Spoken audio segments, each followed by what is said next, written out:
Hi guys, I'm going to read Disney's Cinderella.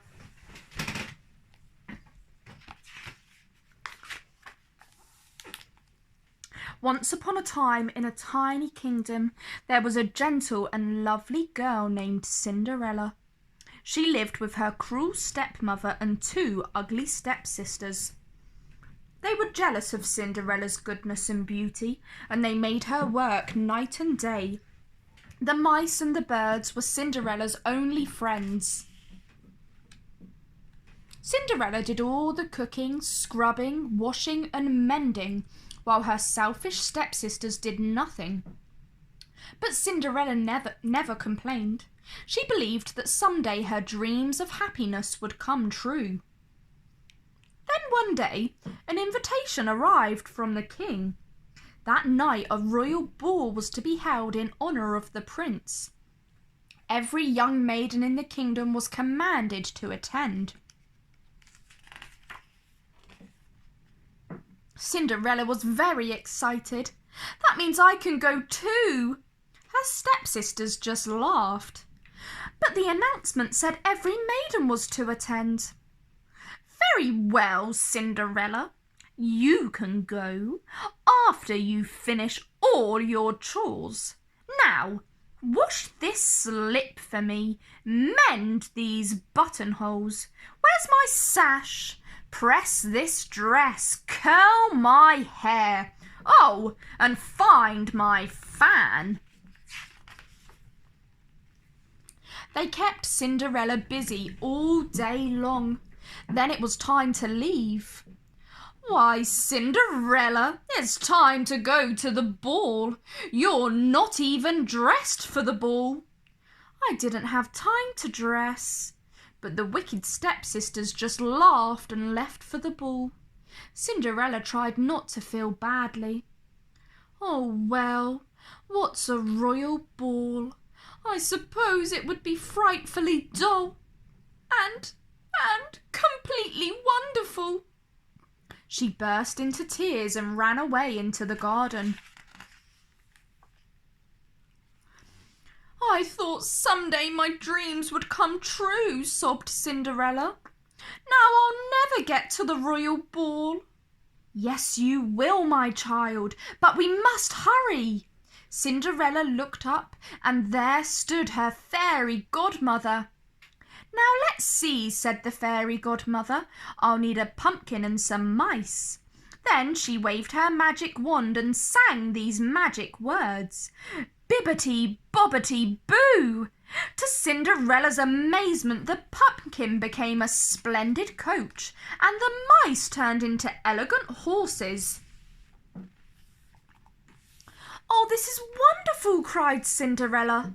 But then she looked down at her rags. I'll need a coachman, of course, interrupted the fairy godmother, and she changed a horse into the coachman. Now hop in, my dear, you mustn't be late. But don't you think my dress... Lovely, my dear, began the fairy godmother. Then she looked again. Oh, good heavens, child, you can't go in that. Bibbity, bobbity, bibbity, bobbity, boo. And there stood Cinderella in the loveliest gown she had ever seen. On her tiny feet were delicate glass slippers. Cinderella was delighted. Oh, fairy godmother, it's like a dream come true.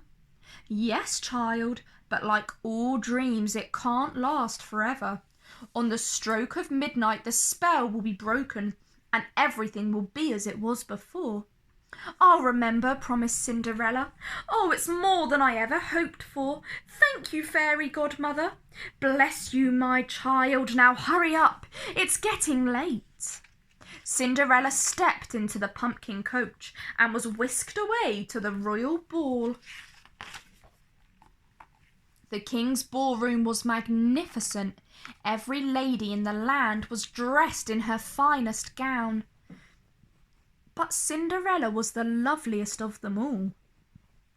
When the prince saw the charming Cinderella, he fell in love instantly. The Duke said to the King, "You see, your Majesty, the Prince has danced with that girl all evening. It looks like he's found the girl he wants to marry." All at once the tower clock began to strike midnight. Cinderella cried, "Oh, I almost forgot!" And without another word, away she ran, out of the ballroom and down the palace stairs. On the way she lost one of the glass slippers, but she couldn't stop to get it. Cinderella stepped into the magic coach and quickly drove away. As the clock struck for the 12th time, the magic ended. Cinderella was left with a pumpkin, some mice, and a memory of her wonderful evening. The next morning, the whole kingdom was wondering who the mysterious girl was. The only clue was the lost slipper. The Grand Duke carried the glass shoe from house to house looking for its owner. The prince said he would marry no one but the girl who could wear the tiny slipper. Every girl in the land tried hard to put the slipper on. The ugly stepsisters tried hardest of all, but it was no use. Not a single girl could fit her foot into the glass shoe. And where was Cinderella? Locked in her room. The mean old stepmother was taking no chances that poor Cinderella would try on the slipper. But Cinderella's mice friends found the key and rushed it up to the locked room. The Duke was about to leave. "Well, madam, if you have no other daughters, I'll bid you good day." Just then he heard a voice calling to him. "Please wait. May I try on the slipper?" It was Cinderella. "Of course," said the Duke. "Every girl must have a chance. Please sit down." He slid the glass shoe onto Cinderella's foot, and it fit perfectly. Cinderella's dream had come true. No longer would she slave for her cruel stepmother and her foolish stepsisters. She would marry the prince and live happily ever after. And what became of the little mice who had been Cinderella's only friends? They went to the palace too, and they all lived happily ever after. The end. If you guys liked that story, subscribe to my channel and like the video down below to see more.